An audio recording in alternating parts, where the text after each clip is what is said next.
Veľký deň pre Slovensko. Na najväčšej svetovej výstave Expo v Japonsku sa dnes všetky oči upierajú práve na našu kultúru a pamiatky. Je tam totiž slovenský národný deň a Teatri bola pritom.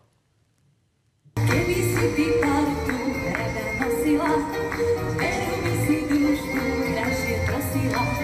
Ale že ty partu rada nenosíš, preto ani družbu krajšie nekrosíš. Raz za 5 rokov sa môže každý štát pochváliť tým najlepším, čo ponúka. A to na najväčšej medzinárodnej výstave sveta.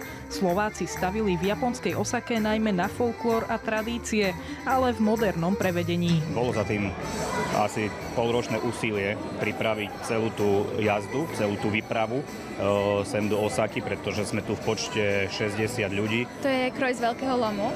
A tento?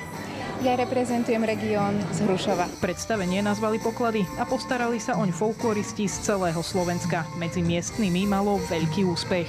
It was really nice and touched by all the performances. It was amazing, so beautiful. I've never seen like this, such a beautiful dance before. A sú tu živé sochy, choduliari, mimovia, ktorí vlastne reprezentujú Slovenskú republiku. Vybrali sme si živé sochy troch zástupcov, pána Štefánika, Martina Benku a pána vynálezcu Baniča. Cieľ Národného dňa je jasný. Prezentovať Slovensko v čo najlepšom svetle a prilákať k nám zahraničných turistov. Tento rok sa to muselo podariť aj v skromnejších podmienkach. Slovensko totiž na Expe nemá vlastný pavilón, ale iba takúto expozíciu. Myslím si, že tá expozícia na tých pár štvorcových metroch, ktoré k dispozícii máme, dokáže predstaviť tú krajinu. Myslím si, že celý tím, ktorý vedie pani komisárka, urobil všetko preto, aby sme Slovenskú republiku reprezentovali naozaj dôstojne a hrdo.